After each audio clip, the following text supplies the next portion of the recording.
The second time, it was a farce. A boy who called himself a Blackfyre showed up at a tourney in disguise, called himself John the Fiddler, and told everyone who would listen that he had dreamed of a dragon hatching from an egg at Whitewalls. He was arrested before dinner. The third time lasted barely long enough to matter. The fourth ended with a murder disguised as diplomacy. The fifth was fought on a cluster of rocks in the Stepstones, and it ended when a young knight no one had heard of cut through the Golden Company and killed the last Blackfyre pretender with his own hands.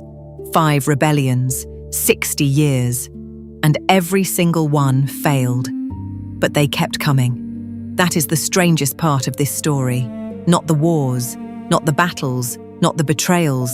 The fact that generation after generation, men crossed the narrow sea to die for a name that had never won anything. Welcome to Westeros Within, where we journey into forgotten ages, hidden legends, and ancient mysteries. This is Blood of the Dragon. Episode 13, Blackfyre Rebellions. When losing became the legacy. After the Redgrass Field, Bittersteel carried the sword Blackfyre into exile. He gathered the survivors, broken knights, dispossessed lords, bastard sons of bastard sons, and he built the Golden Company, an army of exiles, a brotherhood bound not by land or gold, but by a shared humiliation. They kept the skulls of their dead dipped in gold and carried them on the march. They swore they would bring the sword home, and for 60 years, they tried. The Second Blackfyre Rebellion came in 212 AC. Daemon's son, Daemon the Second, was a dreamer, not a warrior. He saw visions. He believed a dragon would hatch from an egg at the tourney of Whitewalls, and that the hatching would signal his rise to the throne. He went to Whitewalls in disguise, calling himself John the Fiddler. He recruited lords in whispered conversations. He gathered a conspiracy of second sons and resentful knights. And then Bloodraven arrived. The hand of the king, the man with 1,000 eyes, had known about the plot before it even began. Some say he had spies inside the conspiracy from the first day. Some say he was there himself, glamoured into a different face, a hedge knight called Maynard Plumm who appeared at the tourney and vanished when Bloodraven's army materialised at the gates. Daemon the Second was taken alive. The lords who had conspired with him were arrested. The dragon egg, if one ever existed, vanished. The Second Rebellion ended not with a battle, but with a door opening and a pale man standing behind it, smiling. The Third Rebellion, in 219 AC, was barely more than a skirmish. Haegon Blackfyre, another of Daemon's sons, was crowned by Bittersteel and brought across the narrow sea with the Golden Company at his back. They were defeated. Haegon was killed after he had already surrendered. Bittersteel was captured. And here is where Bloodraven showed what he truly was. Rather than execute Bittersteel and end the threat forever, the Crown put him on a ship to the Wall. A life sentence, a frozen death in the north. But Bittersteel never reached the Wall. The Golden Company attacked the ship, freed their founder, carried him back to Essos. Bloodraven had held the snake by the tail and let it go. He would not make that mistake again.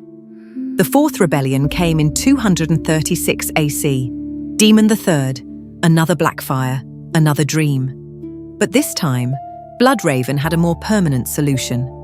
A man named Aenys Blackfyre had been offered safe conduct to attend a great council in King's Landing. He came under a promise of protection, a guest right, the oldest law in Westeros. Bloodraven had him executed, under safe conduct, in the capital, in front of the realm. It was kinslaying and guest right violation in a single act, effective, ruthless, and utterly without honour. King Aegon V, Egg, the boy who had once been a squire to a hedge knight, was so disgusted that he arrested Bloodraven and sentenced him to the Wall. This time, Bloodraven went. He walked north with Maester Aemon and 200 other recruits, and he never came back. But his absence did not kill the dream. Daemon the Third landed at Massey's Hook with a small army. He was crushed. Duncan the Tall, Sir Dunk, Egg's old companion, killed him at the Wendwater Bridge. 4 rebellions, 4 failures.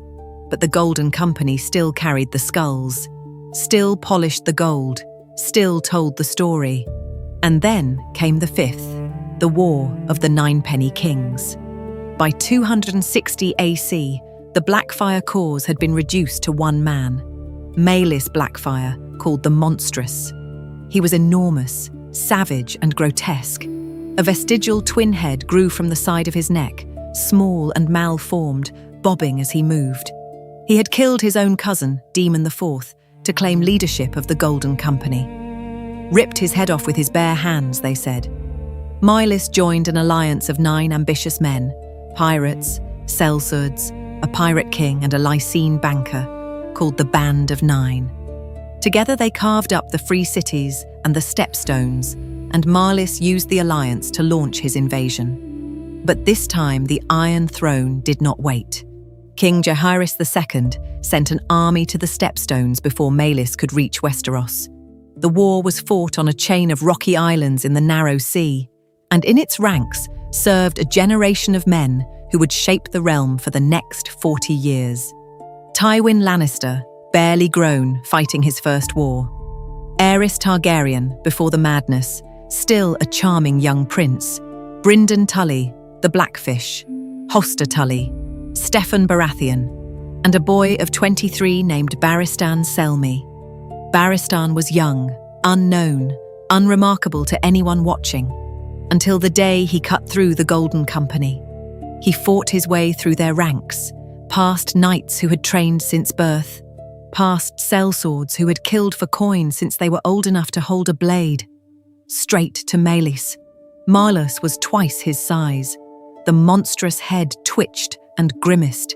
His sword was heavier than anything Barristan had ever faced, and Barristan killed him. He cut down the last Blackfyre pretender on a rock in the Stepstones, and the male line of House Blackfyre ended there. No more sons, no more dreamers, no more golden pretenders sailing west with the sword of kings in their hands. The Golden Company survived. They became the finest sellsword company in Essos. They never broke a contract, not once in 100 years of service, until one day, generations later, they did. They broke their contract for a boy who claimed to be Aegon Targaryen, a prince who should have been dead. They crossed the narrow sea one final time, not for a Blackfyre, but for something that might have been one. But that is a theory for another day. What remains is the question. 5 rebellions, 60 years, thousands dead, and not one victory, not one king crowned, not one day on the Iron Throne. Why did they keep fighting? Because Bittersteel told them to. On his deathbed, the man who had carried Daemon's sword out of the mud of the Redgrass Field, who had founded the Golden Company on grief and spite, who had spent his entire life refusing to let the dream die, gave one final order. Dip his skull in gold, set it on a pole, and march. They did, for 60 more years, beneath the gold, the bitter steel. So tell me this, was the Blackfyre cause a noble dream betrayed by fate, or a poison that should have died on the Redgrass Field? Write it in the comments. And if you want to hear what happened to the man who ended the first rebellion, the pale bastard with 1,000 eyes who crushed 4 pretenders and then walked into the frozen north and never came back, subscribe to Westeros Within and join me for the next chapter. Because next time we follow Bloodraven, from the shadows of the Red Keep to the roots of a weirwood tree.